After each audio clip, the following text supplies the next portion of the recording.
And there were lightnings and flashes and thunders and sounds and noises and the sound of the trumpet, the seventh trumpet. I just got back from driving around.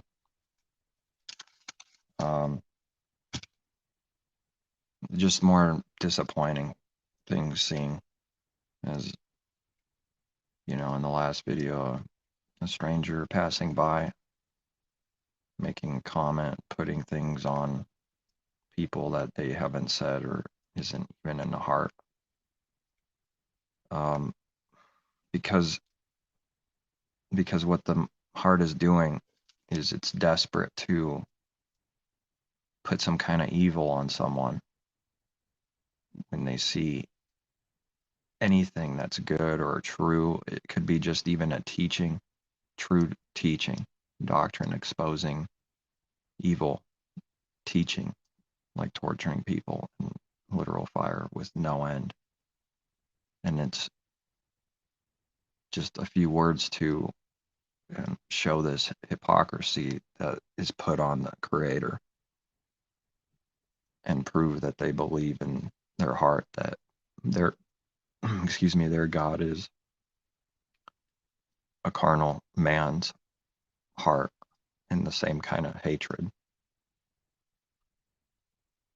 and not comprehending that the Creator's thoughts and ways are way above and beyond mankind, and the little child isn't going to trick the Father.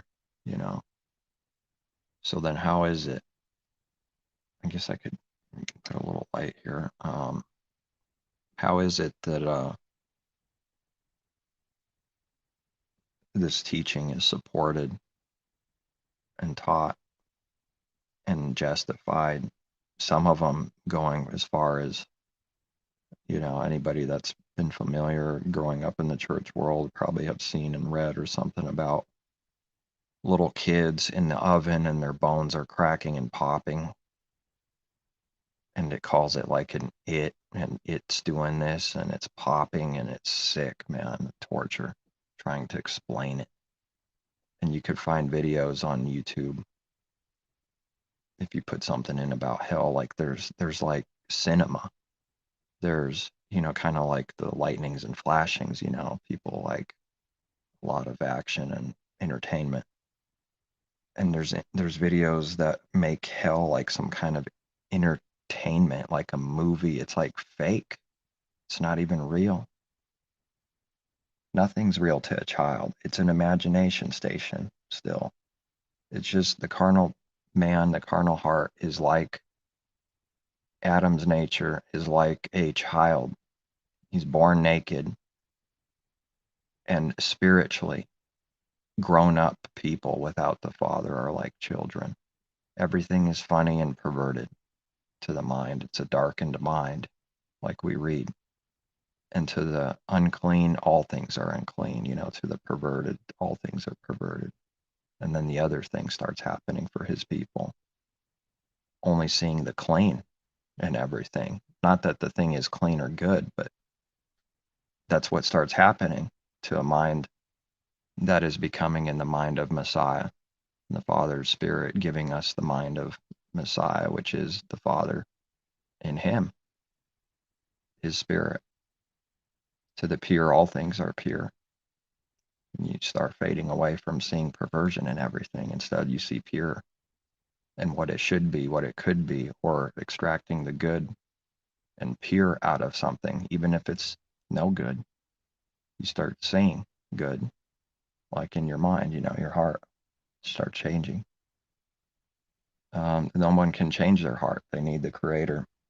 They need to die to live. There's no other way. And then to dying, you shall die, Adam, for sin. And the tree of life is guarded with a sword, which is his word, which is sharper than a two-edged sword. You have to go through the war, the sword, the word, which is a war. Oh, it's a war, all right. To get to the tree of life, you got to be dying. See, no other way. He doesn't allow Adam to be in the condition he is with sin Now, these words could be said by anyone, anywhere, or any church, denomination, building of which the Creator does not dwell in temples made with hands. It's not about the building by itself, and yet it's important. I mean, the Creator is not dwelling in temples made with hands. So why do they say that they go to worship God there? And I know what the Spirit is like on this, on religious people really hooked. And that's just that's what I've been given to call it, I mean, just Christianity, like religious. And in a bad sense, in a running away from the Creator sense, religious, because true religion is to help people for real with the heart, like we read. Help the widow, help the orphan, it's bringing out the heart when we read those words. If anyone's going to be religious, this is what it is. But I don't like using that word in general, though, because of what it is in this world. But I suppose there's nothing wrong all by itself with the word. It's just perversion is attached to it so badly. And so taking no pleasure in seeing attacks, it's like, oh, just another attack, just another same thing, another this, and this is the spiritual war.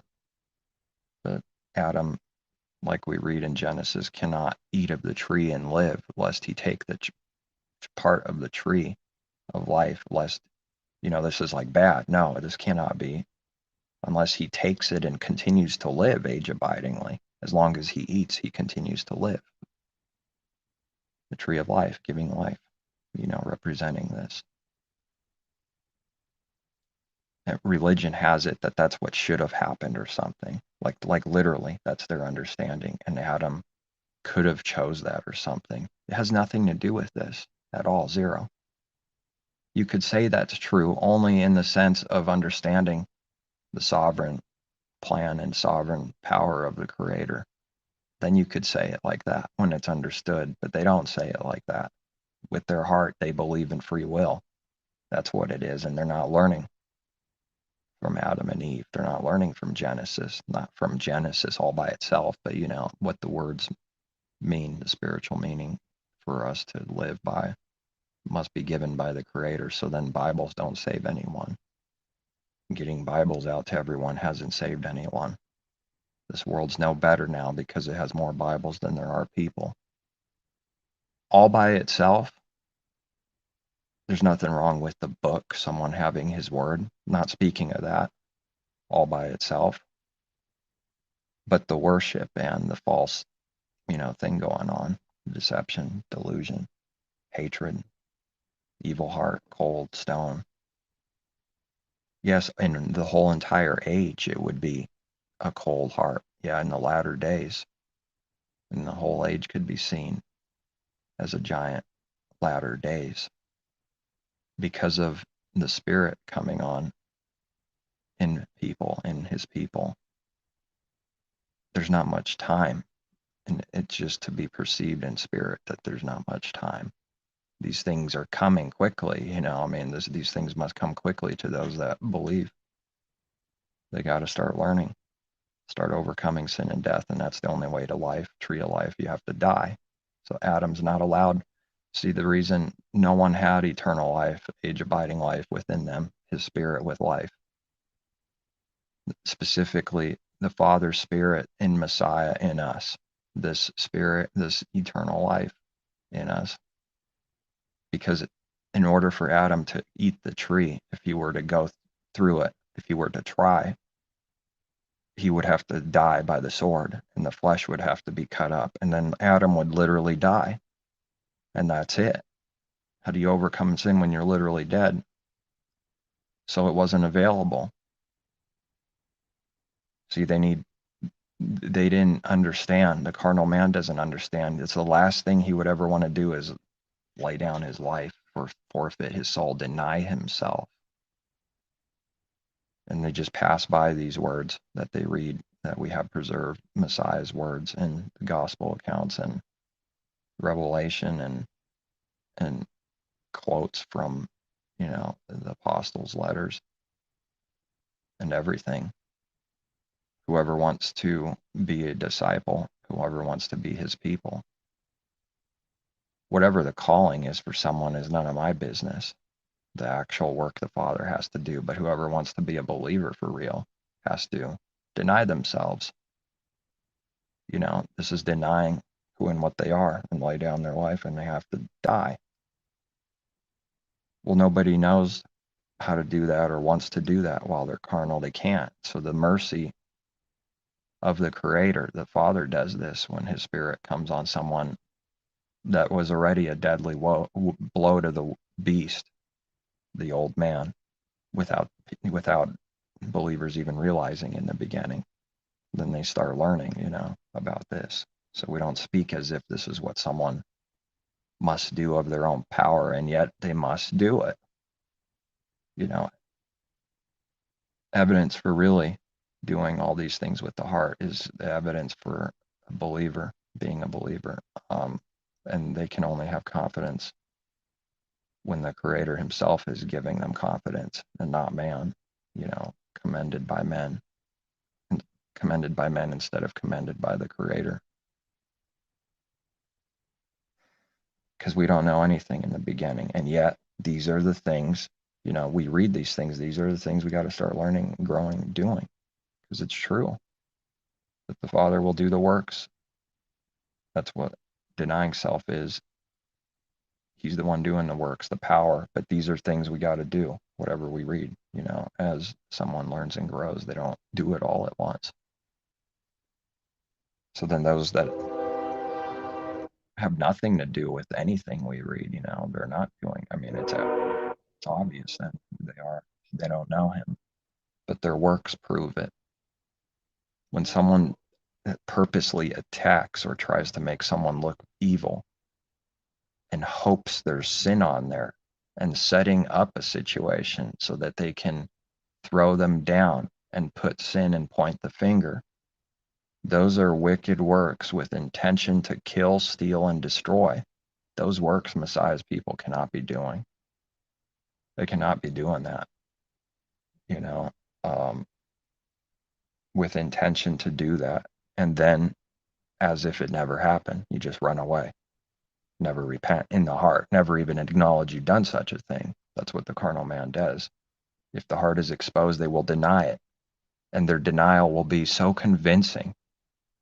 That's the goal, like a baby crying. It's convincing, but it's only screaming so often, and maybe even most of the time, because it wants to get what it wants. Not because it really needs to, not because he or she really needs to screaming out of its mind because it needs to get what it wants. And so this denial that mankind does is very convincingly done, where I'll swear by God, I'll swear this, that's why it's evil. And that was a revelation he gave me, the Father, on swearing and why it was heard of old time to do this or that. But I tell you, sounds like he's contradicting, right? Scripture. Oh, this can't be given to someone from a person, from me or anyone else. The understanding can't be, we're not talking about words. We're just trying to give the spiritual understanding with words the best that I can, that I've been given. It's not about the words, but that's all a child talks about is the words. So they think they understand. They just make things up constantly and they attack. It's so bad that you're speaking of something you see in your mind, in spirit, that's clear. And then when they respond, people, and you read their comments, you see what people say, and they got something else going on. I mean, it's not even remotely what they can't see it. They're talking about something else. Then they try to attack, and then that's all that ever happens to those that are not of the Father. They must hate those that are, and they'll hate truth, whatever truth is for heart. They will hate that too. There's no such thing as the carnal man loving the Father's truth. It's enmity. How come they don't believe what we read so often? Enmity, hatred, But because we chose religion, chose abominations, and say now we believe in the Bible, we're righteous and they deserve to burn in hell forever. It has nothing to do with the heart or reality at all. So then what I'm seeing and noticing everywhere about anything is people are not talking about anything real. It's just worthlessness. Definitions of words. And what I mean by this is that's where the heart is. That's all it understands and is speaking of. So not everything by itself is like evil or wrong. I'm not saying that. And some things would be, though, but that's not the point. Not everything by itself. It's not that. It's that they believe in worthless things and worthlessness. And it's like if we can prove some man from 800 years ago said this, then what we say is true, which means we're right and God exists and the Bible exists. But, if someone says, like, for the delusion of, if there's one translation, one word that's not translated properly, God must not be real. There's those specific delusions, but they're not talking about anything real. It's just what I say and agree with words on the surface. And if this, well, then this, and they just make up these scenarios that don't exist or have anything to do with anything. And that, there's all kinds of divisions and on specific things like this. And that's what religion is just one skin fighting another skin. You peel the skin off, there's nothing real. It's still a wolf in the heart. It doesn't matter what the skin is. So it's not that some of these things are not valuable, like to learn and know things we end up learning and knowing and growing. It's what the heart is doing and what it believes, what it's doing, and the importance, the worship, the things it puts on worthlessness. There's no spiritual understanding. It only comes from above. And so then, what is it? It's like I read, how long will they love worthlessness? A worthless thing. We didn't create that doctrine. Just start learning about it. Father teaches us. We find it in his word and are going, wow, and then a little bit of deeper understanding and then a little bit deeper. And the more deeper we go, the more clarity, the more we see, the more crazy this world starts becoming. Not that it just became that in one day. We start seeing what we need to see. Therefore, it seems like the craziness is getting worse and growing, and this is the spiritual war. This is the race. You start finding out that everything is dead.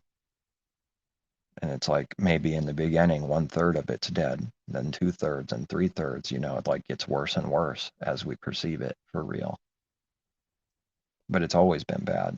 And it's always been Satan deceives the whole world. It's always been true. There's never a day that hasn't been true. Right in the beginning in Genesis, the serpent representing the devil, the Satan, that old serpent, the Satan and the devil, is deceiving the whole world, Adam and Eve.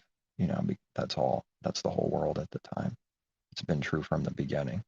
They were deceived and the flesh could not please the Creator.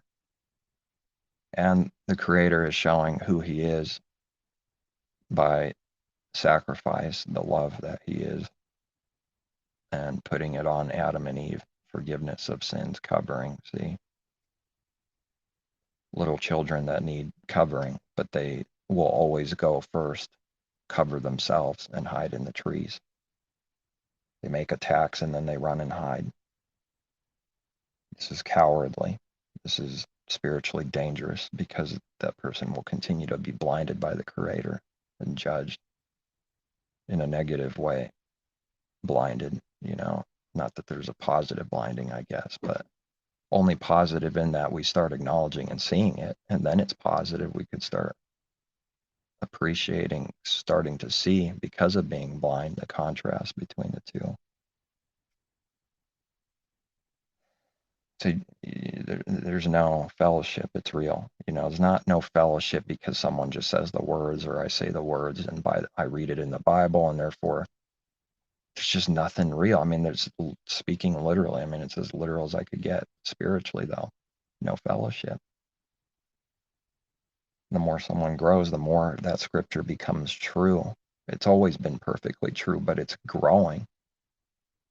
And that's what the kingdom of heaven is like a seed.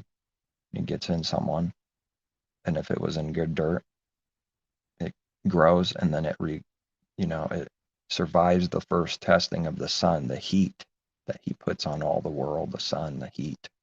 He tests them, everyone. This testing puts pressure on everyone, speaking spiritual words here. And it will separate the goats from the sheep, the testing, because only his works will stand. And it's not even us. We don't stand, or nobody stands that's a believer because they're good and they have power. Messiah said, of myself I can do nothing. He had no power himself. But nevertheless, someone's called righteous because of the Father's righteousness and stands because of the Father's works, because his works stand. Nobody else's stands. Carnal man's works don't stand. Who will stand on that day? Well, no one, save those that have the Father's works and spirit and everything. So people are falling spiritually. They're not standing, and it's dividing and separating the goats from the sheep. And Messiah didn't come to bring peace. He came to bring division, like we read. And this is a very specific thing to be seen and not confused with something else, with division in some kind of delusion, carnal sin thing. This division is that testing, the judgment that the Father it's always ever present, and it divides the goats from the sheep. And the Messiah says, from now on, a mother against daughter, a father against son. Can't say how more real those scriptures are.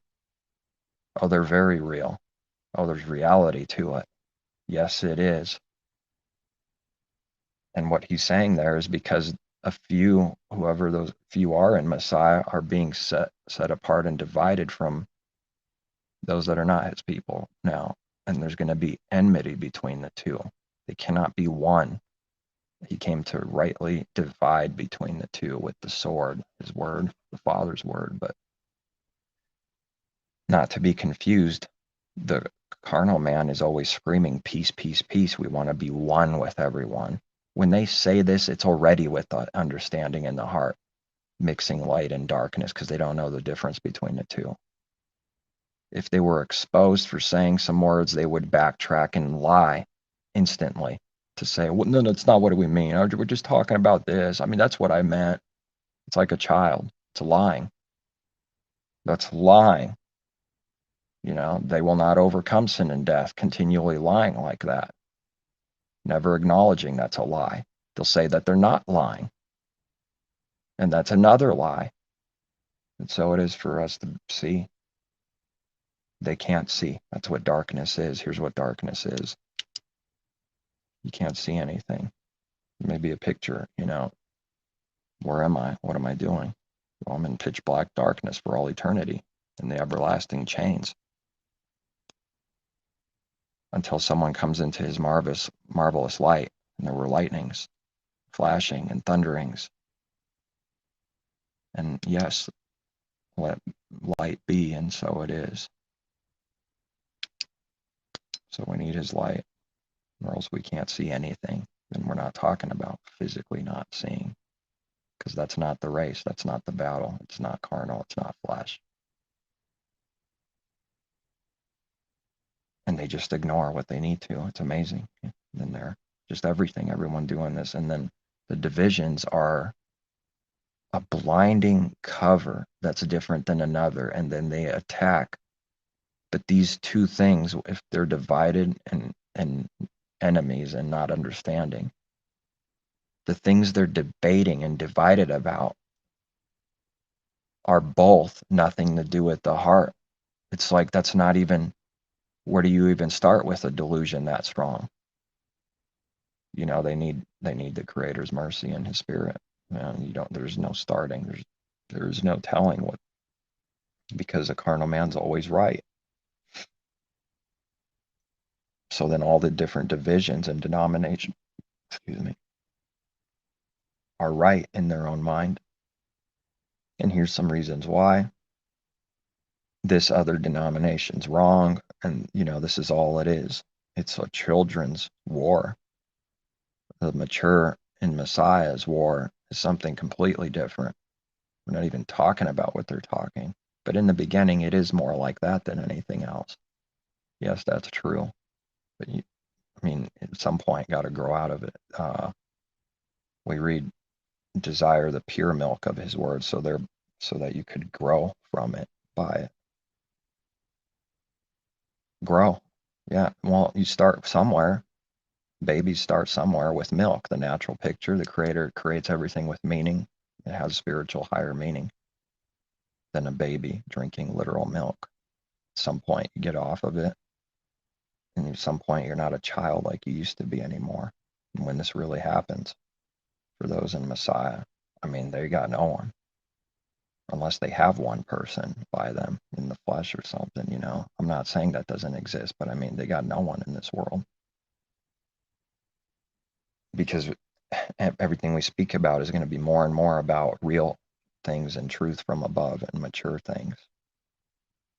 And so the picture of a child and parents is a good picture. It's perfect, and it's no accident that it's perfect. It's not literally that, because that's the picture. That's the natural example of what this is something like spiritually. What's going on here is something like kids spying to see the liberty of the adults. We're spying on the adults to listen what they're saying, and they laugh and giggle and they plan attacks. Yes, they do, just like a child. That's why the picture's so perfect. But not with like plastic toys, not like that, but it's the same thing, but it's spiritually done. The works of the heart is like that. That's like the perfect little natural picture of what carnal do. They plan attacks, they disturb, they make a lot of noise, they don't rest, running around constantly. A lot of energy from the devil. Rock on, brother. And they seek that, those rock stars. It's like the more they get of that, the more in destruction they're really in. It's a trick, because the more someone feeds the beast with, the way you spiritually feed the beast is breaking whatever is true, the Creator's truth. And so receiving a ton of worship from people is a massive sin. So the more they do that, the more that beast is alive, but it's a trick, because they're actually dying for that sin more. And there's a deeper darkness and destruction and more. But in that moment, being carnal, feeding the beast, making him feel alive, the most alive in the flesh, in the beast that everyone ever felt, was right before their death and destruction. It's a massive delusion and trick. That's what they're talking about when you got to live a little bit. You go out and kill some people. But yeah, that's what it's going on spiritually. Go out and live. They're doing that with the heart. The murderers. There's no difference. That's murder is murder. That's murder to the Creator. It's a big deal. That's not a big deal to the carnal man. In fact, he doesn't even agree with it at all. If asked or if brought up, he'll try to think of the right words to make him sound like he's good. He doesn't actually care or understand what murder is, because they just did it 5 minutes ago and they couldn't see it. Well, the Creator's pretty good, considering how much murder people do. Pretty merciful and patient. He's proven that out to me. So then he requires his people to do this. Merciful and patient, and what? Slow to anger, slow to wrath. And if there is anger, it's supposed to learn the righteous anger from above. It'd be anger and not sin. There is a way to do this, but it's no way anyone can do that without the Father giving it. Man's anger is always wrath in a negative way with hateful heart. It doesn't know how to be angry with no sin. That's something to be learned from the Father above. No other way. It doesn't know how to do that. It cannot. It's just true for everyone. And so also with all the other commandments and sin and everything, doesn't know what good is yet. I mean, that's summing it up in short words. Doesn't know what sin and evil is yet. Literally, spiritually. It's as literal as, you know, a blind man not seeing anything. But we're not talking about a blind man not physically seeing anything. But it's just as literal, just as big deal, just as true. Spiritually blind. They have eyes but cannot see, ears but cannot hear. When they attack, they don't know what they're doing. They're blinded. They think it's good when they do that. They smirk, smile like a child. They love evil. Maybe that's why they like things that are evil so much and entertained by it. Yes, the heart is doing that. That's what real murder is. It's a cover in the meantime. Oh, yeah, it's not a big deal. I don't actually go around and shoot people down just because I like watching it all the time. It's nonsense. Yes, it does love it in the heart. It's just a cover in the meantime. It doesn't make them good by not shooting the people down with guns, because that's not the real sin, even though that would be a sin, obviously. But that's not the real sin. That's not the first sin. That's not sin in the heart. That's not heavenly things, spiritual wickedness in heavenly places. The children create a different definition for everything, and they run their religion by this, by these lies and carnal definitions, replacing the truth that's spiritual from the Father above. So then I've heard that just the more he's teaching, that just the more crazy it is, the more I can't believe it. The lies, like starting to see more of the stupidity and foolishness of sin and the judgments, you start seeing it clearer. Like I start agreeing with the Father more and more with his word, like it's deeper and deeper. Okay, wow, well, I didn't see that before, man. You're right. This is stupid. This is horrible. And it's as painful as that is, and it's necessary to start seeing it nevertheless. It's necessary.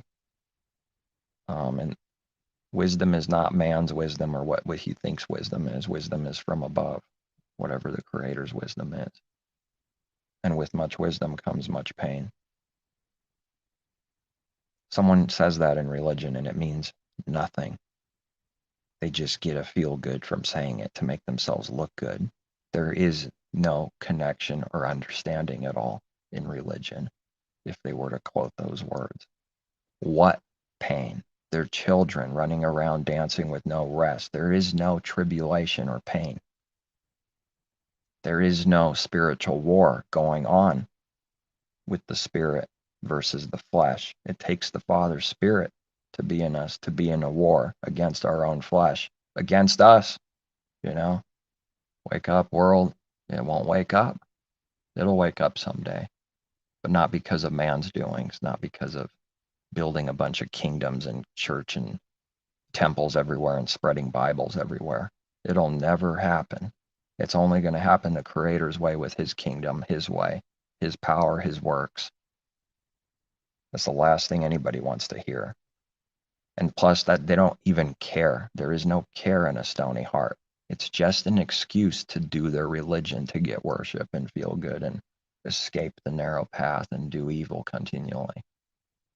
They're not going out there selling tracts out there, spreading Bibles and stuff with any understanding or heart. They're spreading their religion, and they're getting worldly gain and recognition out of it. They're doing sin, deep sin, while they're doing that they think, just using it as a cover. It's nasty. Pharisees all did that. All of Jerusalem, carnal, did that. That's why it was destroyed. What's their understanding and reason why Jerusalem was destroyed? Say some carnal words to make it sound like it looks good and understands. Well, they denied the Messiah. Yes, so do you, preacher man.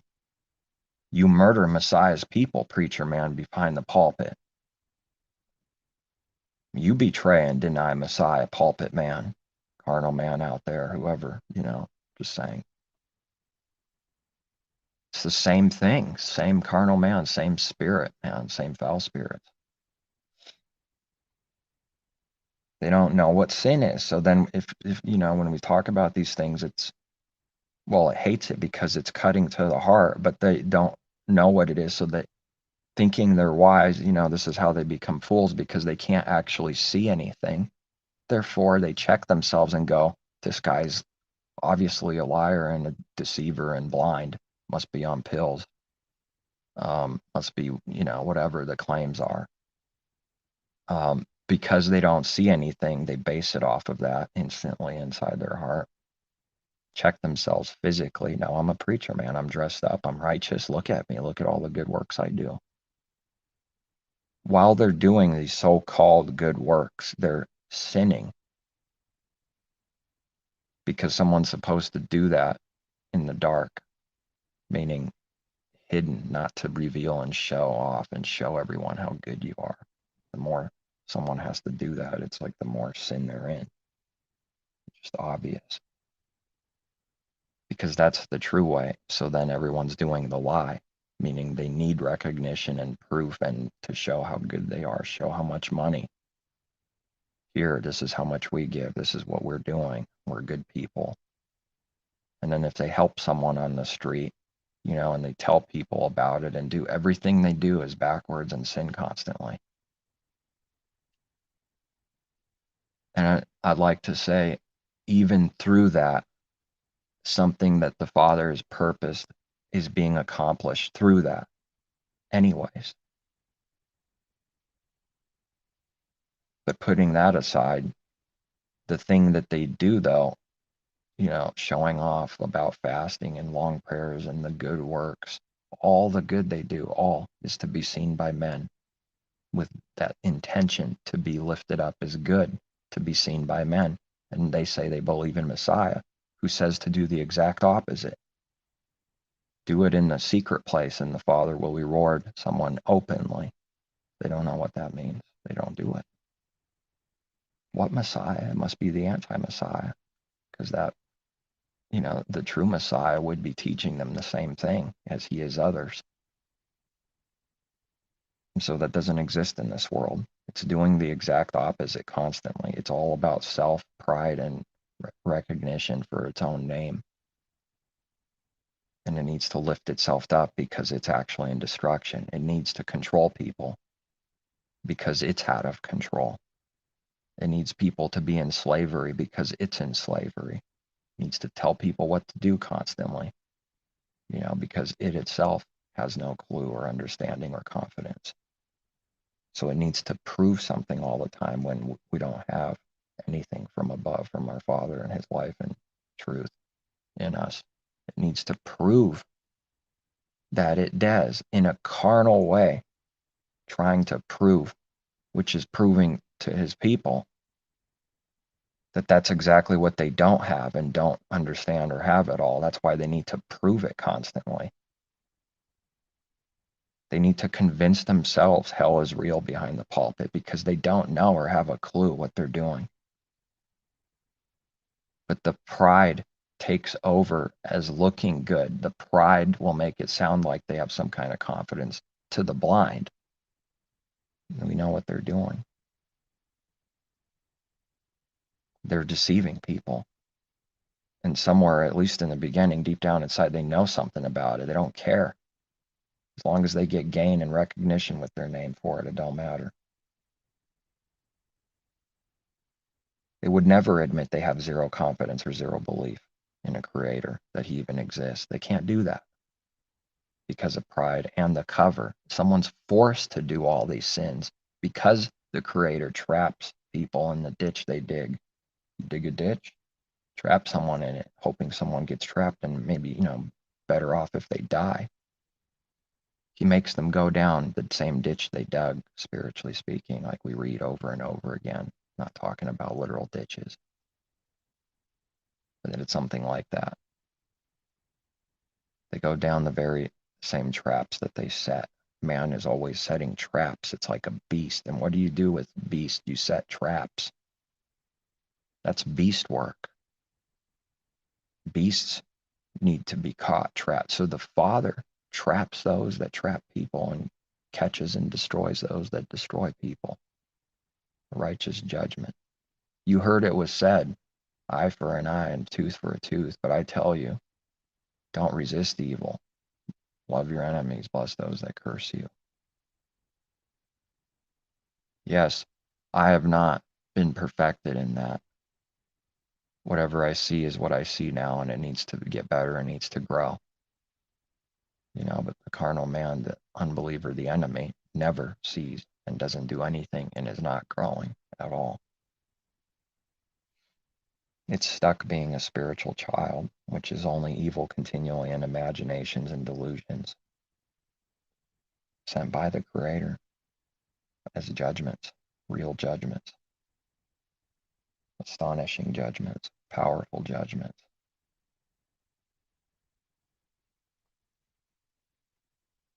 And so when we read that, it's there as a stumbling stone. The Creator created it this way. It's like that on purpose. For those that don't seek Him with their heart, they will stumble over the stumbling stone and rock of offense instead of being our rock and a foundation and everything. The Father and Messiah being everything, a rock, picture there of what a rock are, everything. To those that are enemies, that same rock, that somebody's salvation is a rock of offense to trip over and fall. And so the scriptures themselves are a rock of offense and have stumbling stones and traps everywhere to trap the beast. Yes, they do, on purpose. It sounds like to the carnal man, he doesn't know what that means. He doesn't care. And if he tries to tackle it, he'll come up with some kind of blasphemy, and then they fight against each other over someone else that tackles it that's slightly different of a meaning that has nothing to do with the heart. Zero. And so then it sounds like Messiah is saying, like, oh, that was bad. The Father's word is wrong. He used to be evil and now he's good. That's what it'll come across as. And then they never think of it again in the church world. That's what the spell of the false prophet does. It does witchcraft. Stay away from the soothsayers. You don't know what a spiritual spell is. They're just blinded, and it's a spell to never even think or care about it again. No big deal. They don't care. They don't care. They're only using it as a cover. If they have to say something, they'll just say it and get it over with and just hope that their cover's not blown. They could care less about their own religion even. It looks like they care because it's their cover, but there's no actual care for even the very words they say that are ending up to be right words, which a carnal man can do. Saying right words has nothing to do with understanding and truth. And those right words are either good or they're evil. And they're only good when it's said out of understanding and truth and sincerity. But if they just stumble on saying the right words with zero understanding and zero care, that's only being used for a cover. It's about as evil as it gets. That's the reality. That's the spiritual reality. Who cares what they claim and say? That's the only reality there is. It's the only possible thing man can do. Adam and Eve cover themselves to hide their sin, their real sin, the shame of their nakedness. And we're not talking about fig leaves. These coverings, talking about spiritually that people do, is only used as a cover to hide prideful children, rebellious, not having anything to do with him, nothing, running away from him like Jonah. And all do this first. All mankind is Adam and Eve, representing all mankind even. This happens to all. All will be tempted and will go and run and cover themselves with something. That's how they use it. They don't care about anything. Their Bible studies are abomination. When they pass by a light, it's exposing all these things all at once. And something about the darkness is seeing that it's the light is exposing darkness. Therefore, it's spiritually exposing all their thoughts and why they do things and intentions. And they see something about a believer seeing through to some degree. They're not understanding, but they're seeing something about being exposed and seeing through. that their Bible studies are only there for some other crazy intention that has nothing to do with truth.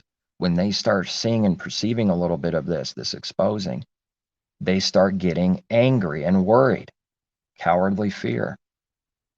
And then they start attacking because they're vicious serpents. There's zero love in them. It's amazing the world runs as it even does, the way how evil the heart is. These things can't be perceived by the blind. It doesn't matter what words they hear. Hearing words with the ears means nothing. The Messiah is saying you cannot hear my word. He doesn't mean what the carnal man thinks it means. Hear literal words. They can't perceive what even he means. You cannot hear my word. He's speaking to them spiritual things, their heart and intentions and thoughts and evil, and they cannot hear those spiritual things, his word. So there's word carnally and there's word spiritually. There's a word in the book, and then there's the word getting in us and we start living it. There's a temple, which is the shadow, which is, let's see, shadow right now. And it's not the actual light, but it's pointing to the real thing, the temple, as a shadow that the Father dwells in the temple, giving us pictures. But that never was the real meaning. But that was the only valuable thing to the people back then, and a big deal. And the only reason it's a big deal is because of what it really means, not because of itself, a physical temple. But the carnal people can only perceive that it's a big deal as being a literal temple and church building. It's a big deal. This is where God dwells. It's actually where Satan dwells, like we read in Revelation. Messiah saying, the synagogue of Satan. I know what Satan's doing to you, and he'll throw some of you in prison. He'll do this, he'll do that. Be faithful to the end. It's a tribulation that John is in. But John, it's not about John by him. Like we end up learning, the Father's not partial. There's no such meaning in all of his word that's just for one person to understand. It's not a John only. He's an example of something we need to understand spiritually, of being in the tribulation with the others of Messiah. I, John, am sharing in your tribulation. And at the end of his life, looks like he ended up somewhere he didn't want to be. And Messiah says to one or the other, and I don't know which one, look at later in your life, you're going to be carried away where you don't want to be. Why doesn't he just go and fight with his free will and say, I'm not doing that? I could go wherever I want. I'll go walk here. I'll go ride over here or drive over here. Or of course back then, not drive like with a car, but it don't matter. Same thing. Meaning. What is that? Right, because his people are starting to become living in reality and not delusion. There's no reality in breaking the Creator's way. Without delusion, it can't be done. And so then his people, coming out of delusion, start living reality of you can't do whatever you want. You do what the Father tells you to do. And that's the only way he's going to bless someone and learn what he gets us to learn. We seek truth from him and what to do from him. That's reality. The other thing that looks like you can do whatever you want, called rebellion. Children do what they want. Rebellion. Yes, carnal man is rebellion. As in the rebellion. Don't be as in the rebellion where the earth swallowed up a few thousand all at once, or however many. It's going to, it's the teaching they're being destroyed. The rebellion is destruction. There's no, only in rebellion, in a delusion and blind. To break the Creator's way, here's what happens. In some scripture we can read about. In one sense, you can break his way. In another, you can't. In one sense, you can break it in that it's only through a delusion and punishment, strong blinding.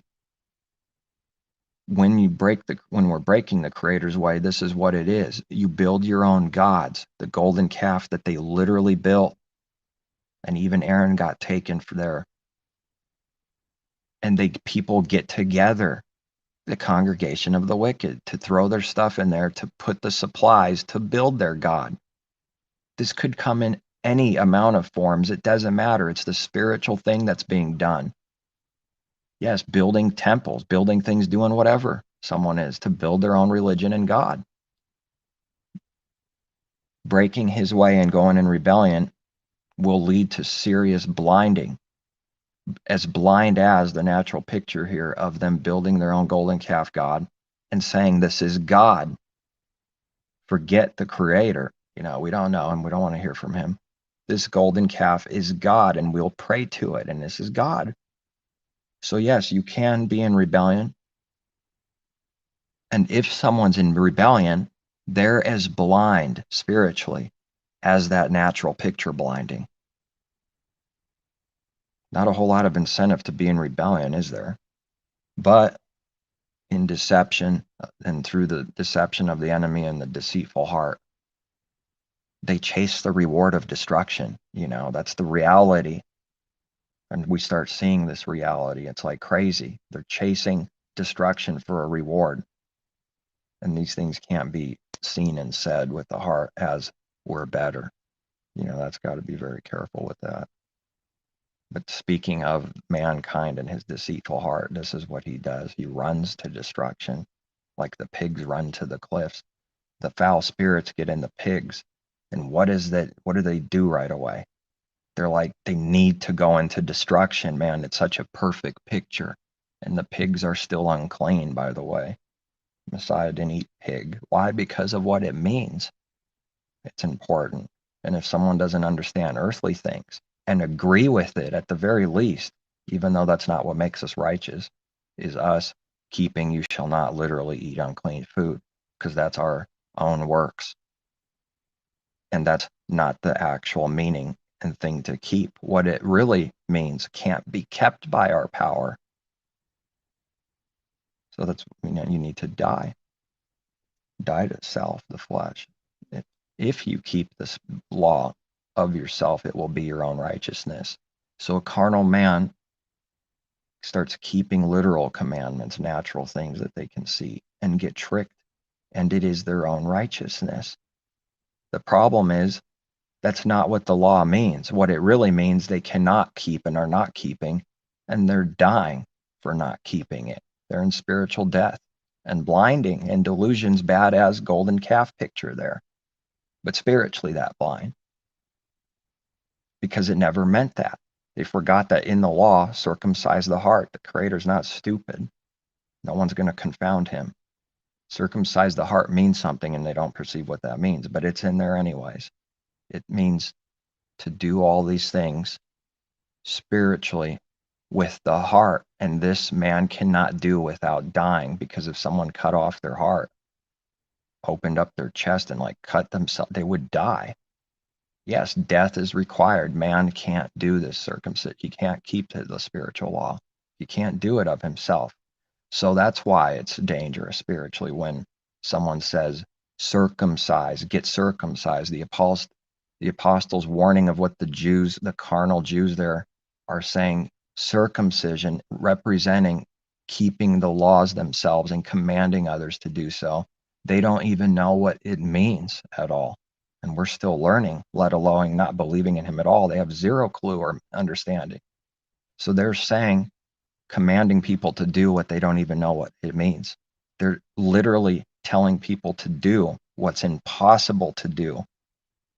That's how bad the delusion is. But how do you get through to someone that doesn't believe with these things in church world or carnal anyone? You can't. It's for a burden to bear for ourselves.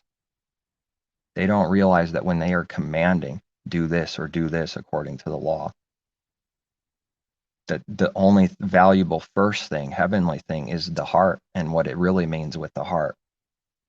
They're also commanding that without realizing it. So they're giving impossible commands, believing that they can keep these things. And they're tricked into believing they can because they start keeping these things naturally, which is never what any of it meant by itself. Just like the temple, build a temple, keep the temple. It never meant that by itself. It pointed to the true thing. And so the law, all of it, and every word means something that needs to be given from the Father and points to the true, because that's the shadow, including all the law.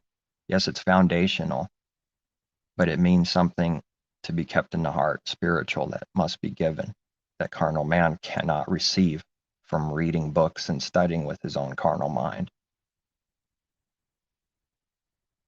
Their minds need to be open to the scriptures to understand them. They could read those words. They don't believe it for themselves. They don't see what it means or believe it. And yet they'll be confounded by it, but they don't care. Off they go. Off they go like pigs into the destruction, right off the cliff.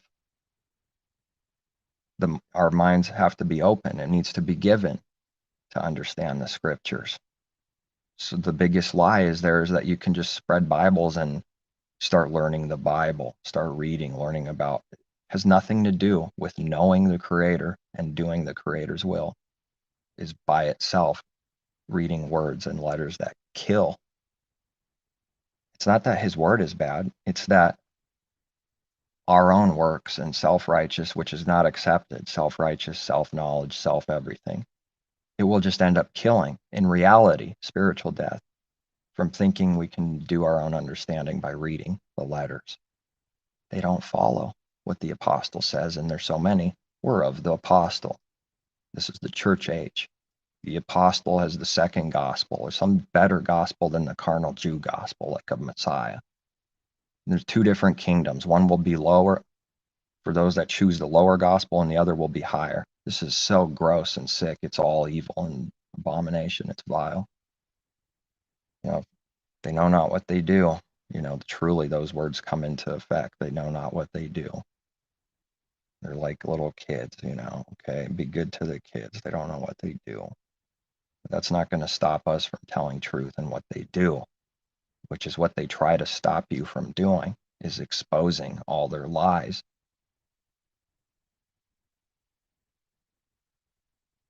Truth is always good, whatever truth is. Any truth that's from above, which is also exposing lies right next to it, is good. Lying to people is not good. Telling them truth is good, and then hopefully they believe. Hopefully that seed sprouts that you gave. But here's what happens, though. Some are on the wayside, some are on shallow, rocky ground, some are in good ground, some are in what seems like okay ground, but it's growing up with weeds everywhere, and the world is representing the weeds, chokes it out. How does it choke it out? The love and care for riches and money and the world and status and everything to do with sin chokes it out. It doesn't want to go the Creator's way. The world chokes it out because it loves the world more than loves the Creator. It just separates them. See, the division between goats, they'll be separated. And he's giving a parable of the spiritual reality of the different kinds of seeds. And this is very real. The seed represents something real. It doesn't represent something else that's not real. So the bird represents something real, foul spirit. So often, this is what happens to those that are already, either a wayside or but in religion, the many already believed and died. So that seed will just be as like the wayside. It comes at them and the bird plucks it. It's gone. And then they actually get tricked into believing they can make their problems go away because it disappears. They'll do it again next time. And they don't realize what's going on. Oh, it's such a massive deception. It hurts to even see any of it. It truly does. I mean, they've been taken by the Creator. They've been taken utterly. And that's why it's so nasty. The prideful man is steaming, thinking he's so wise and good. And he's been taken utterly. Has nothing. Zero. It's pretty bad. And will be taken if we don't do what we read and start learning and growing continually. It's true for everyone. So then circumcision of the heart represents the spiritual things. Keep the law in the heart. That's the law there. How come they never include that for the carnal Jews? How come they can't rightly divide between earthly and heavenly, two things, natural or carnal, and spiritual. Natural way of keeping the law, which is ultimately just looking like the right thing. That's it by itself. It's no good. And then circumcising the heart is actually doing all these things and understanding with the heart, learning to do with the heart. And then it will look proper in due time. Don't worry too much. Then the flesh will be circumcised. The heart's the first thing, the heavenly thing. And so they all point to that. All the commandments are letters that point to the true.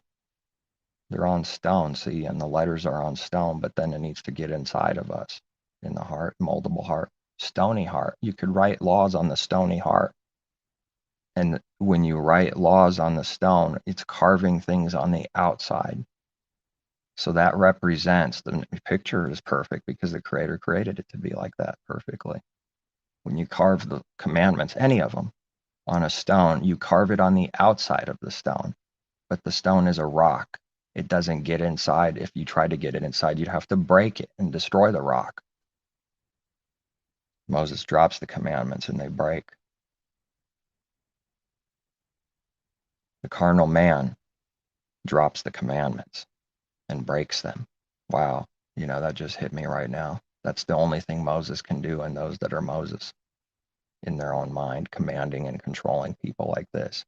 They don't see the time and dividing between the time of back then. They don't see that we're not Moses. Moses represents Messiah who was to come, who is now. And you can't confuse and mix Moses with anybody else. And Joshua represents, even though there was no reality yet, Messiah leading the children to the promised land. You have to be like a child and just believe, trust in daddy. Trust in the parents as the example, like a natural picture. Just trust them. He'll lead you. That's all. Don't know where you're going, but he'll make it. When are we going to get there? When are we going to get there? When are we going to get there? So it takes a lot of patience for the saints. It's like a little child saying, when are we going to get there? When are we going to get there? So it's a lot of patience to see all these things and still keep going.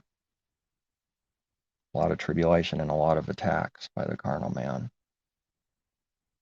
In this world, speaking of this world, oh, it's a lonely path. Oh, yes, it is, like a prophet in a cave or in a mountain here and there, in a desert. But not utterly alone like the carnal man is. It's so backwards because the Father is with his people and Messiah, the Comforter. As the Father and Messiah are both the Comforter, his Spirit, the Comforter, also called the set-apart Spirit, the Comforter. It's not two different persons. It's so stupid.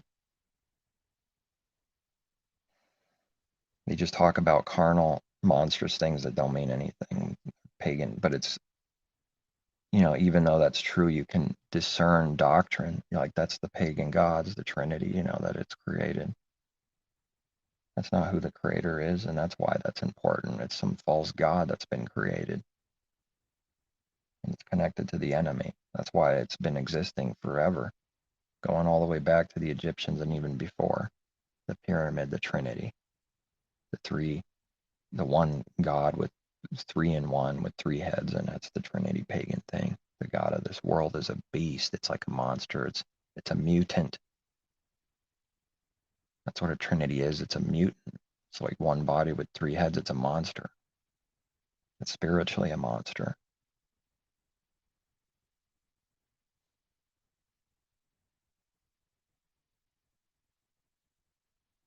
See, in the heart already, a carnal man, in the heart already, it's already what it is, believes he can save people and what he does, but he's only using that I save and do good to people as a cover to be able to do that so he can get recognition and fame and money. It's just using like a whore for your own pleasure. That's the spiritual fornication that needs to be understood. Israel commits it. It's a spiritual fornication. It's spiritually not being a virgin, not seeing what virgin is really meaning. But someone can say those words. Someone can say these words. Virgin represents Not literal virgin, but virgin represents, spiritual. And they can say those words and not understand at all. That's what but how do you get through to someone that doesn't understand at all? You find out you can't do it yourself. And so it's like on a mission to go to speak to dead things that don't speak and don't believe, don't see anything. And you do it anyways. See, it's the exact opposite of a carnal man going around having all kinds of incentive, intention, and motives other than truth. And then it gets a result, and it looks at the numbers, and it's like a product that's exchanged with merchandise. People are used like a whore as merchandise is used, like a prostitute that's used like a whore. That's how they use people in religion. The leaders use them like that. They don't love the people there. Why don't they believe Messiah's words that the hireling does not care? It's a hireling. It will run when there's problems. It doesn't protect the sheep, warn them or guide them or, help them like believers should be doing, like back and forth, doing good like that. There's a right way of doing that without carnality and selfishness and self-righteous and, hoping to see sin on someone is not what a believer can be doing. That's what the carnal man's doing. When it sees something that's threatening itself, its life is being threatened, that's when it really starts putting on the attacks. It needs to destroy what threatens its life, just like a beast, like a lion. These things can't be perceived by the blind as anyone that before they believed, they didn't see anything at all either. Zero. As I saw zero, nothing, knew nothing. And still of self, still doesn't know nothing. And what a believer needs to understand at some point and be in agreement with. And you just can't put that on someone and say, here, install it. Is that even while they learn and grow, at no point did the carnal man self learn anything. It never learns. That's why it needs to die. It's no good. It's worthless. Yeah, that sounds cruel. It sounds horrible. It sounds harsh to those that don't know the Father. But to those that know the Father, they want it to die more, quicker, because of the good that comes. If only they would believe and come to the Father, come to light, His truth. They would be in agreement, and they would wish that the beast died quicker. They would wish that but a kind of like a zealousness for that. But then I've seen, no, His way is the best, ultimately. Like, yeah, that's in there. Wanting that is good, but actually, like, wanting to do it, it would, with the way things are, it would require it would be too much of a burden as it is. The more someone dies, the more the other burdens and tribulations come. And so it'd be like, boom, it would be too much to handle. And so gently leading, like we read in the Messiah, is gently leading his people out of the world to the promised land. We're on the way, and there is something to get there at the end, rewards and everything. But every word is for now, though. That can't be misunderstood. Needing to see Messiah coming in spirit on the first, second, third, and fourth watch, and believing in his judgments and everything now. But to a carnal man, it's like a riddle. It's tricked. We could read about riddles in Daniel. And other words there that I forgot the words right now, but riddles, enigmas, a few other words. That's what it always will be to the carnal man without him, Father giving truth. It's an enigma continually. I remember seeing, it was like the first shepherd, if you will, and prophet, a believer that I thought was believer. It's in the beginning, knowing like nothing. First thing was like knowing and believing to some degree, the doctrine of hell being a lie. It's like one of the first things is like the monstrous lie of hell, and zealous and excitement learning these things, But then even whatever we think we know way back then is like nothing. Oh, it needs to go away, grow way bigger than that. But in the beginning, there's like a lack of confidence, and you need, like, you're looking for proof, because the only thing we did before believing, for those that can hear and are believers, is what everyone else did. No confidence at all. Always needing to prove over and over, because there's no security or authority or any confidence at all. You have to constantly. So in the beginning, it's like a little bit, but very lacking still in this belief and understanding. And it would grow over time. And when the Father gives and gives confidence, you don't need mankind to verify. In fact, that's the sin. So yes, it's like unaware of sin, but that's how the Father's working. Whatever we don't know yet, when we start knowing about it, then it becomes a sin, see, to us, and then it becomes a big deal. And you start learning more, and then, he's proving we were doing all these things. As you learn and grow, you come out of it more and more, whatever sin is. But proving to his people that he's getting them out little by little. But in the meantime, they were doing it with their heart, whatever they're learning and whatever sin is, just speaking in general right now, not anything specific, because you'd speak for like 50 hours and still not get anywhere. And so then there's like a lot of reading, looking to people, trusting in people still. There's an actual worship of people, This starts dying and going away, then you start seeing it. And then when he gives you to see it more, it like becomes more amazing. Then he sees more. And then people are still stuck. And finally, when he gets us out to some degree to see something, you can look around and see the contrast of what that old thing was, the old man, and what it's doing constantly, because they don't know the Father. But for his people, we need to know that we didn't know. And the reason they don't know is they don't have the Father either. And we know what it takes to start overcoming sin, the Creator's power and his mercy.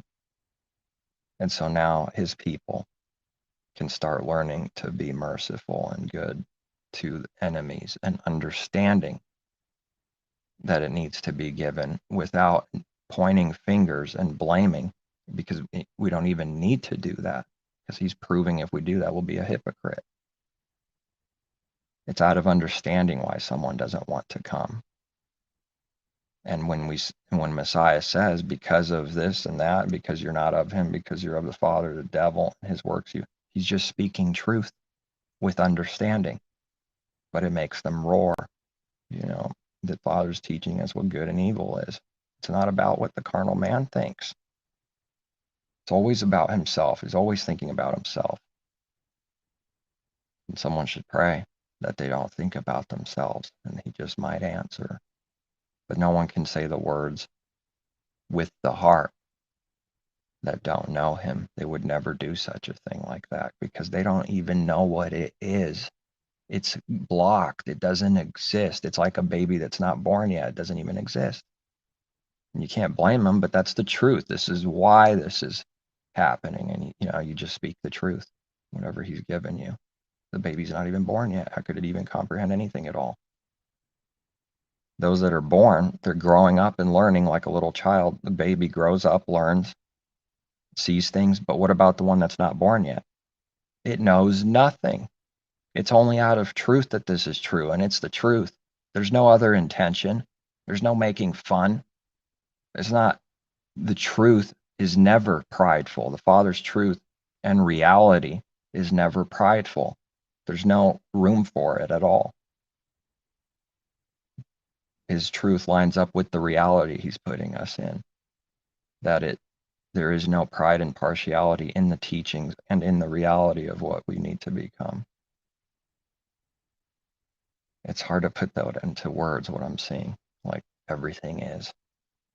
And it's like, It's like a sad kind of thing, but I know that's the necessary thing of seeing things and wanting other people to see and have the same things, knowing that no matter what, how much you say, it won't cut it, and agreeing with that.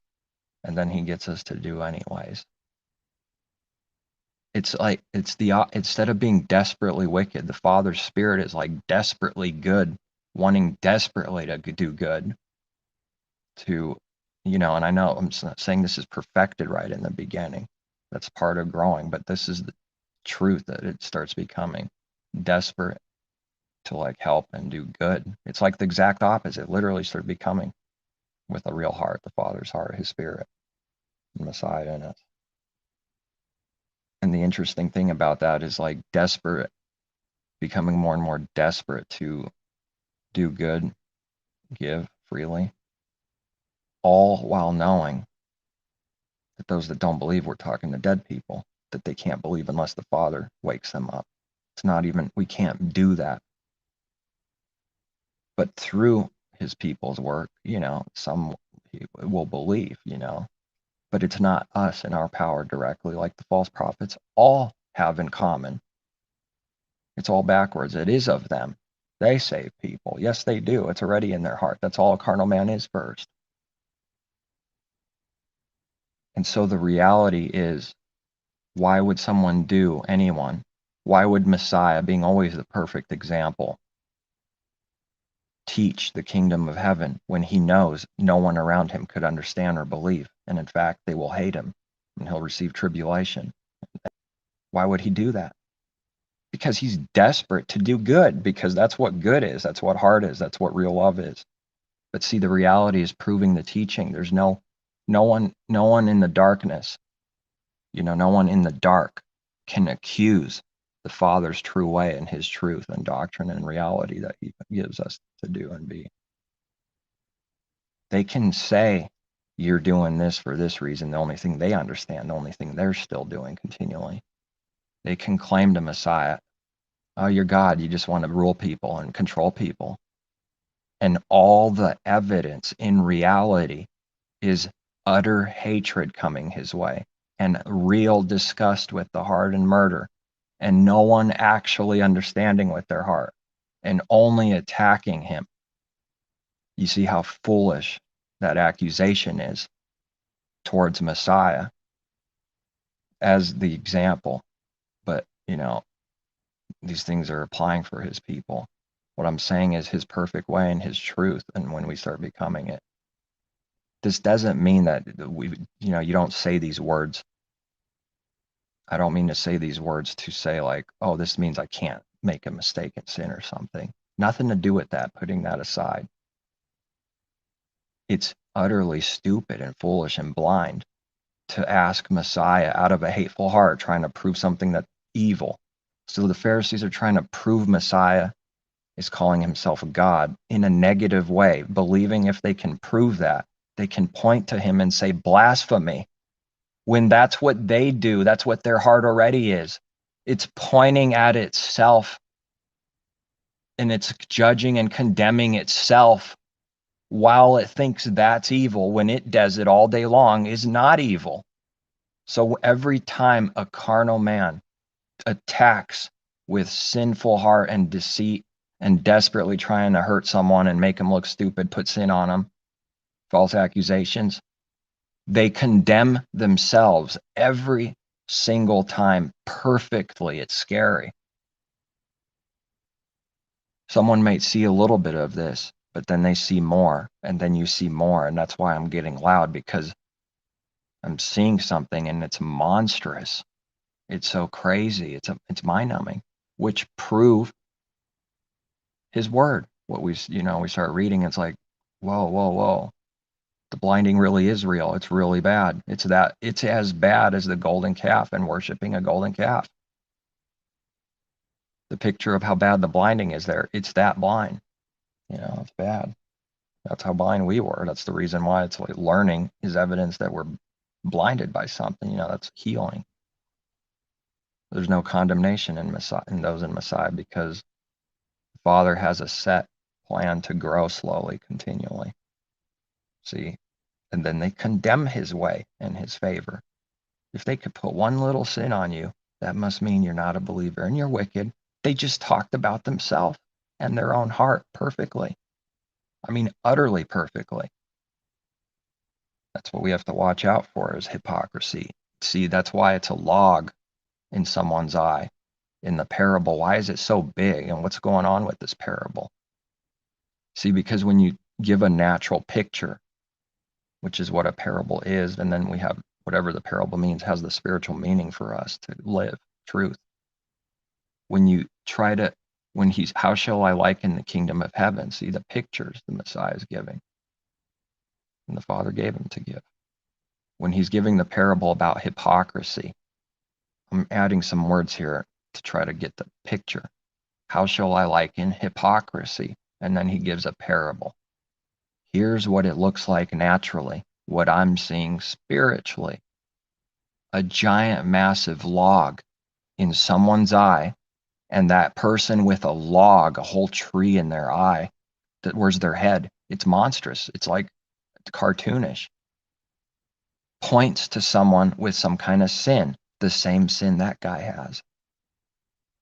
Same sin, or different, don't matter, but the same sin. In this case, it's the same because of hypocrisy. Points and says, you got a splinter in your eye, you wicked person. And it's a guy with a tree in his head, pointing to a guy with a splinter in his eye. Take the log out of your damnable eye, and then you can see clearly to take the splinter out of your brother's eye, or anybody's, Well, you can't take a splinter out of a carnal man's eye. As long as he's carnal and not a believer, he will never receive correction or learn anything. So I believe I read brother's eye there. But the teaching of hypocrisy is huge. It could be the same sin as the other guy has. Let's just say literal adultery to get an understanding. Someone can picture some kind of sin. Even a natural man can picture literal adultery, which is not the real sin. That has to be given to see what that is. Spiritual adultery. That is the first sin. That is the sin that if we don't overcome, we're not saints. The lower things, like for children, it's already a given. That's a massive sin. It requires to break the heavenly thing in the heart to do the lower thing. You can't do the lower thing for real without breaking it already in the heart first. It's like that with every commandment, isn't it? And so one has adultery and the other has adultery. Now the guy points to the other guy and says, you wicked, you commit adultery. Saying this out of pride and being better than the person. This is how stupid the judgment makes people stupid. The sin, which, the Father judges for sin, and then that sin makes someone stupid because of the strong judgment and delusion and blinding. And when someone has a log in their eye, they're blind. I mean, where's the eyes? They don't exist. And points to the man and say, you commit adultery. And then thinks it's better than the other guy. But he himself, because he's attacking, is blinded and cannot see that he himself is a hypocrite and does the exact same thing, commits adultery. And so now, if this were to be naturally painted out, it would be a log growing into a tree and a guy with a tree. Imagine this. A guy outside, I don't know, outside your door, outside somewhere close by. There's a little tiny man and there's a tree. Like you can't even see his head at all or anything. The tree in his eye, a whole log. And he's pointing while the log's in his eye to the man that commits adultery as he does himself to get a splinter out of that guy's eye. And I'm just trying to bring out the stupidity of sin and hypocrisy, man. They won't see when they attack. They can't see their own sins they do in the heart. That it's doing all these things in the heart, hypocrisy, the carnal man.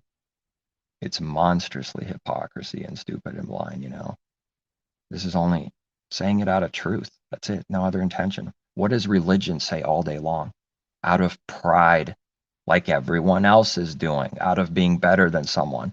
So if they were to hear these words or anyone else words, if they were to hear anything true, they would judge it as everyone else is doing and then point and say, this is evil, what we're saying, because it's exposing sin and it's truth that's given by the Father. It's from above, not from me or here. And accuse it as evil when that's exactly what their heart does all day long. Why does it point the finger to do that then? Because it's being exposed. It needs to kill, steal, and destroy. And the only way to do that in their mind, the only way the Father's made allowed is to actually be a fool and condemn itself when it points the finger every single time. It attacks and has that intention to attack, kill, steal, and destroy, to throw down truth because it's exposing something. They need to destroy it. And when they do that, they will be blinded while they do that, the spiritual blinding, and point perfectly to who and what they are themselves every time. You say this out of being better than anyone and wanting to be special or whatever the thing is, accusation. That's exactly, perfectly what the pointing finger guy attacking is himself. Right to the T, perfectly. But for some reason, if Messiah's people are giving truth and doing good works, for some reason, only when they do that, it's evil. But when they do the exact same thing and it's not evil, this is called blinding. It doesn't even make sense. It's confusion. And it's stupid.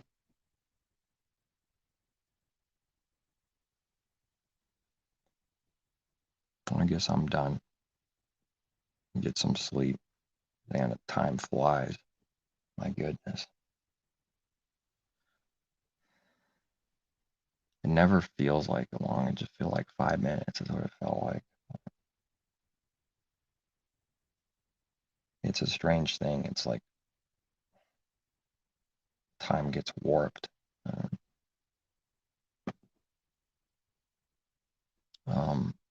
What did I put? Torturing. Yeah, well, they can't see. That's, I guess, going back to the title now. It's that blind about its ways and its doctrines and things. They can't see. It's got a log in its eye, It needs to get the log out of its eye so it can see clearly to get splinters out of others. So it can't see. Religion can't see. The Pharisees can't see how torturing people is wicked.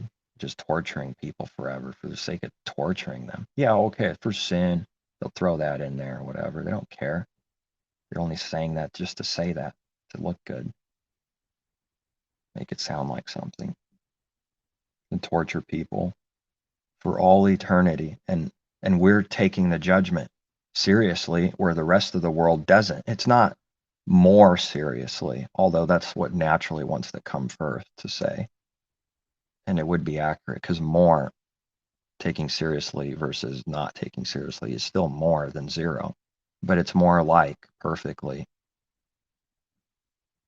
believing and starting to learn and care about his judgments and its reality versus zero. No belief, no care, no understanding of his judgments. Learn his judgments. What did they think this is? That we don't need to learn? The Father confounds the natural man because from his youth, from being a baby growing up, they have to learn worldly things and how to live and go get it. They get a job, whatever they're learning a bunch of different things, like using it as an example, worldly things, natural things, whatever.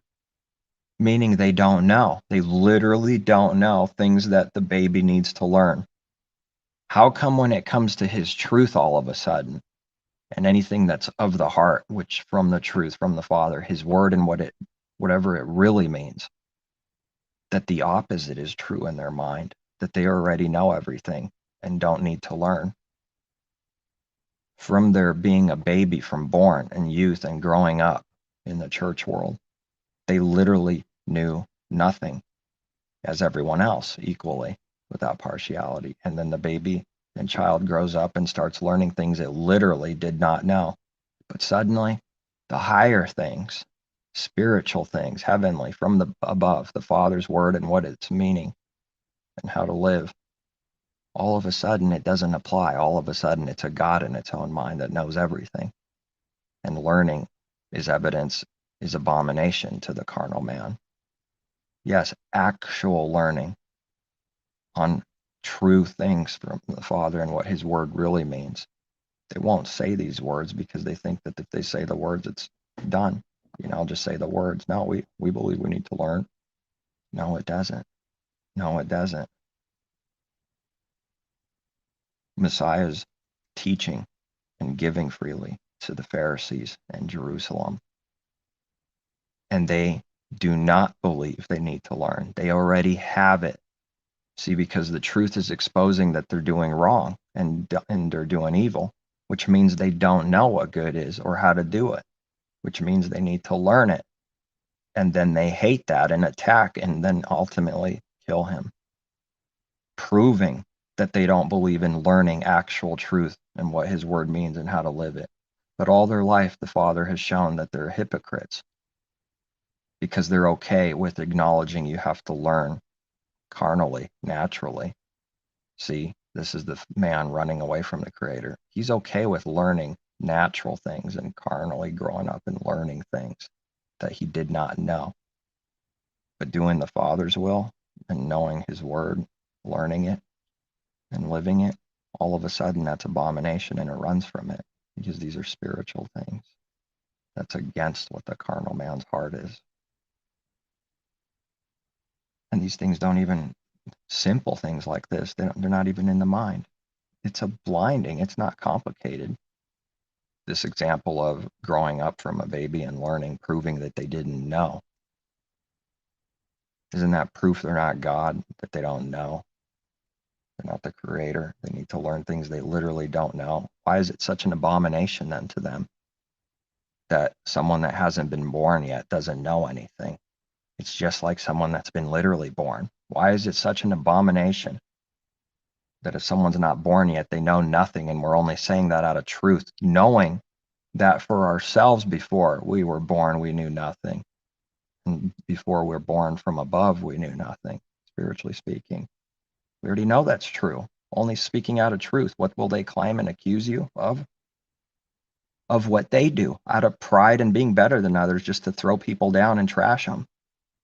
That's what their accusation will be. And it's stupid. The accusation's stupid itself. It's evil, it's wrong, and it's stupid. All of a sudden, and if someone is born again from above, they're a baby. Just like someone's born. When someone's born, they're a baby. Even when someone is a believer at first, they still know nothing. They're starting from nothing. And now they need to learn and grow. Why is that such an abomination suddenly when it comes to his word, which they use in religion only as a cover? To sell merchandise, to worship self, to praise self, to get its name up there, to be as gods. All of a sudden, they can't acknowledge that they don't know anything. They can't acknowledge that they're deceived, and know nothing if they're not getting from the Father, if they haven't even been born. But even someone that's been born knows nothing. Then receiving his Spirit is being born again from above. And now you got to grow, just like it's supposed to match the picture of being born and then growing up as a baby, growing up, and you match it. But I'm not saying it's supposed to, and that it's supposed to happen for everyone all at once. But saying it out of a different understanding, out of like that's the perfect thing, is while someone grows, that they would be growing.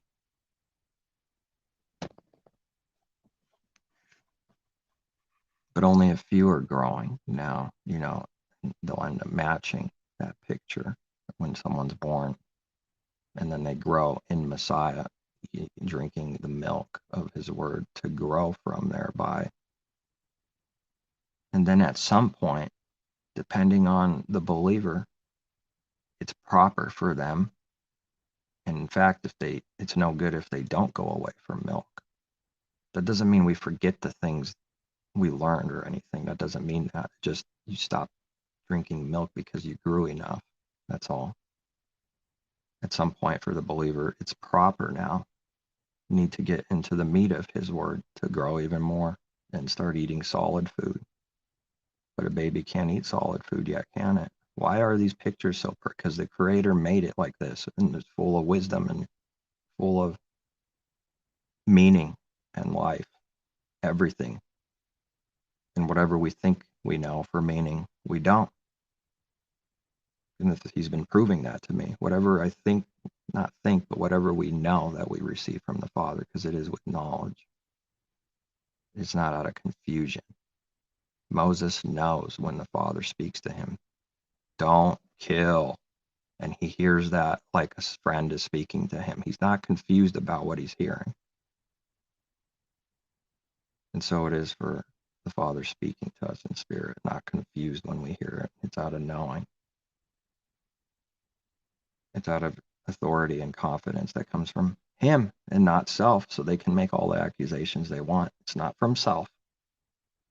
They call it self-righteous. It's none of it's from self. What don't they understand? So they call humble pride. They try to accuse Messiah of calling himself God when he's humble, when he's speaking out of knowing, which is prideful to someone that doesn't know. Because they don't know and nobody else knows, and somewhere deep inside they know that they don't know, and they're supposed to be playing the same game they are. But they're in prison, and Messiah's out of prison. He's not in prison, and he's not for the sake of just getting this thing. He's not playing the same games they're playing. You're supposed to be doing what we do. We didn't actually believe there was any believers or someone mature. So they attack because they're being exposed as not being that. That's why they attack. Man, that's a lot of work just to,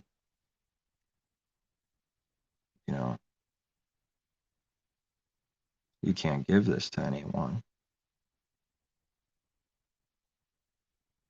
Desperately wanting to anyways. It's kind of funny. Funny in a good way, not really literally funny, I suppose, but everything is reversing. It's like coming out of this world is 180. This is what it's supposed to be like, is wanting to give even though no one believes you or cares or can hear you, and still want to give with the heart for real. Therefore, when that's being done, there's no other intention. And the carnal man does not do that, any of that, and has a bunch of foul intentions for doing without actually loving or caring about anyone. And somewhere deep inside people, they know they don't care, and they know others don't care, but they have to play the game and masquerade like everyone else. And then they have an agreement sort of spiritually like this from one to another. It's like seeing the other person's marked just like them. It's safe over here. That prophet's marked. We'll cheer for him. He's no threat. He's no actual light, and darkness doesn't threaten to kill the darkness, to kill, light. Darkness doesn't threaten darkness. But because it's blind and evil and wicked, darkness does come attack. They attack themselves because it's blind. They will still do that. Of course, the world is that. But it's when light, when the Father's light blinds, boom. This darkness right here, right now, is what it looks like that I'm seeing spiritually. It's perfect because that's the Father scripture. Egypt was darkened. And we read that again in Revelation. The throne of the beast is darkened, and they gnashed on their tongues. That's what's going on in spirit, in the destruction, without the Father. It's a destruction and death, and it's bitter, and it's getting worse and worse for those that don't believe. They're waxing worse and worse. The world's waxing worse and worse. This is what it is, born into darkness. And you can imagine the natural thing here, being born into darkness. That's all we ever were, is dark. We don't literally know anything else. But the carnal man does not accept this, but this is the truth. Otherwise, coming out of darkness into the marvelous light means nothing. What do they say that means? It's over already. Watch them run. because they don't know what that scripture means, nor do they believe it themselves and don't understand it. Everyone's in darkness first. Darkness and chaos upon the face of the deep. In Genesis, the creation itself, dark first, and dark, and no law, no nothing. It's not in order, and there's no laws. And this creation right now, it's spiritually lawless. It's dark and out of order, spiritually, and lawless in the heart. But then time goes on and it's just dark like this. It's just always been like that. You don't know anything else. We didn't know anything else. It can't comprehend anything else because see this darkness right here with the screen. That's all it ever was for everyone equally. And then more time goes on, and you're just tripping. It's death. You can't see. You're stumbling, killing other people's, murdering. You can't see the works. You don't see anything because it's dark. You're not seeing the spiritual darkness and what it even is. Darkness doesn't even know what itself is because it's blind. Light knows what darkness is learning. We're learning what darkness is. You would think someone that's darkness all their life, they would specialize in knowing what it really is. Although they do the works of darkness, they don't really know what it is themselves because darkness is blind.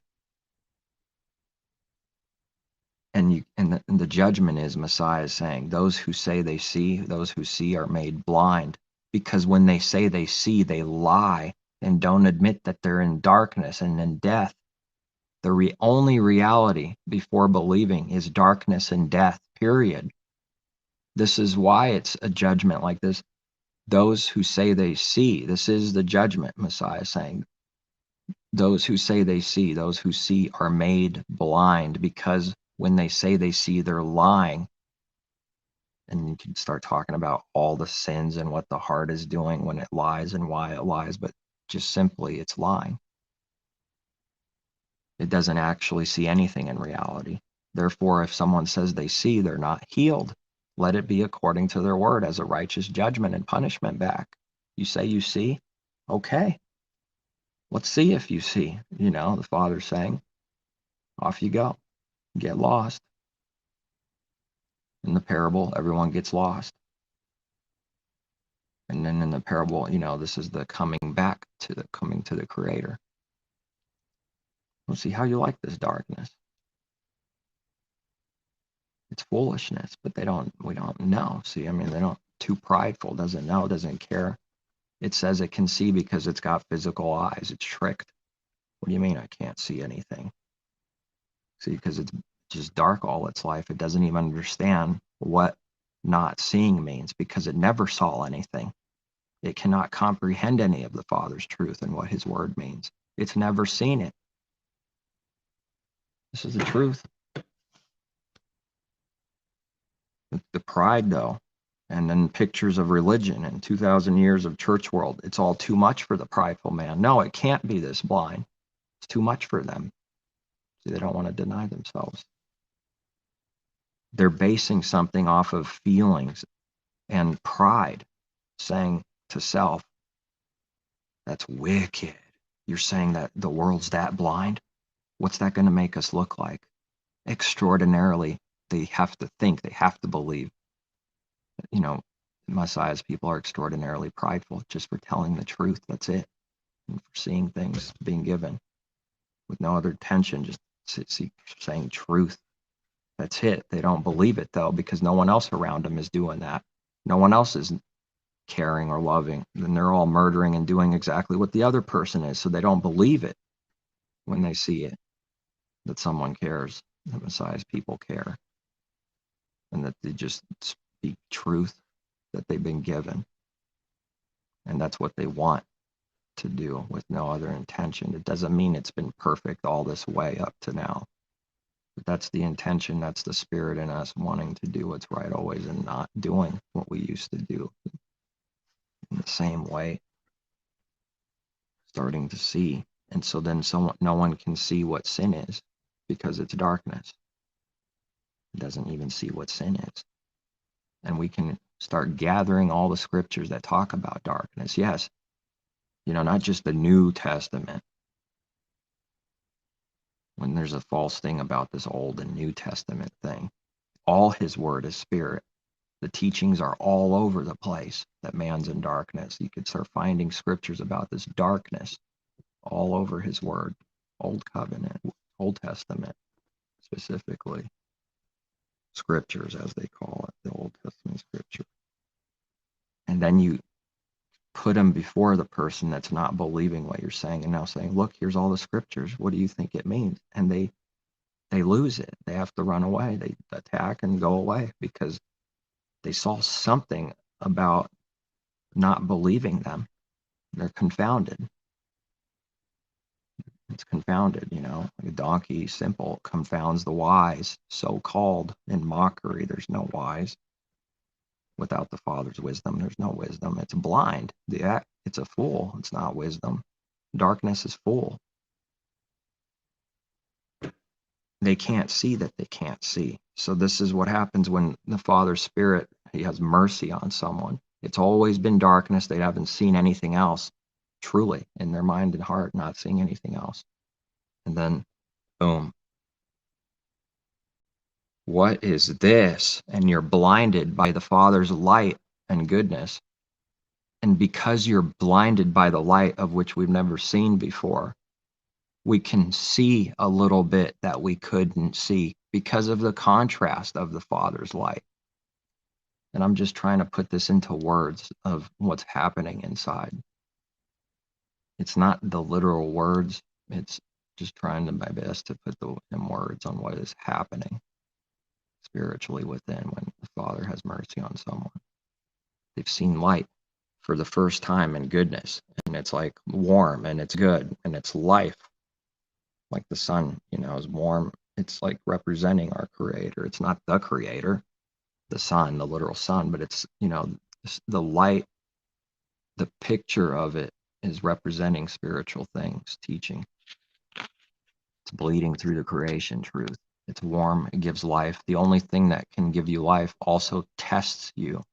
The only thing that grows without the sun, the light of the sun, the literal sun, how's that plant going to grow without the sun? The only thing that the foolishness in being offended, but they don't know what they do.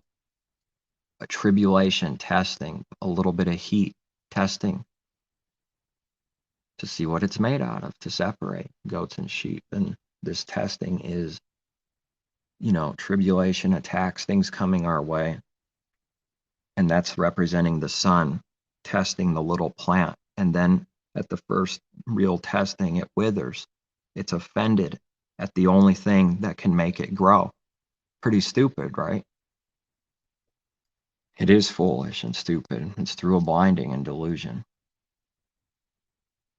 The little plant or person is offended for Messiah's name's sake and the tribulation and persecution they must go through. Just at the first, any kind of real tribulation, it's offended. And the plant dies and is offended by the Father and his truth through Messiah. At the sun in the natural picture, the only thing that can make it continue to grow and give it life is offended by life itself, by the Father's light himself. So, if someone can see it spiritually, it's foolish. You learn this, over time, the Father gives the understanding. Didn't have this understanding in the beginning. Nevertheless, it's, not going to stop me from giving what I see. It's truth, nevertheless.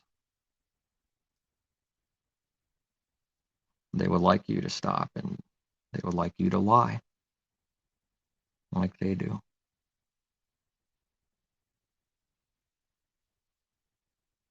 So because the Father's mercy and goodness comes on someone, see, pretty close to immediately, certain things we start learning right away, like hell is monstrous, because anyone that's seen the Father's light and his goodness, it's just utterly monstrous. But someone in darkness has no problem in monstrous things. That's all it's been, is a beast in the night, blind. And so it creates its own God in its own image that can't walk, see, or hear, the golden calf spiritually, the Trinity that can't walk, see, or hear spiritually. And it says God is wicked because it created that God in its own image. It puts the doctrines on its God. One denomination, a little different than the other on the surface, and then they fight each other, but they all create their own gods and put their doctrine on their God, and then says God does this. And there's almost, I mean, there's nothing more puke spiritually, so nasty. And I just came across it the other day. I just stumbled upon some video or something, watched a few seconds, and that was like it.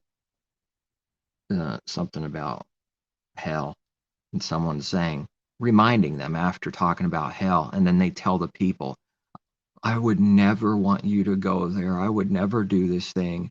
It's horrible. Oh my goodness, it's like it's making me feel shameful for the shame that is, you know. It's bad. They don't mean a single word they say. They just have to do the right thing, as Satan teaches. To look good, they have to say certain words to continue the lie and masquerade of their religion, which is an excuse to be worshipped, and their name worshipped and praised, and hopefully donations and money and power, and hopefully we grow from here. It just already knows what to do for evil. It's amazing. It's sick. It's the devil.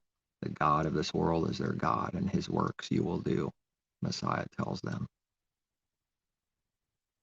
That's how people know so perfectly to do evil. Also is one with the enemy and the devil, and listening to his instruction, which is the opposite of the Creator. All of it. Perfectly backwards.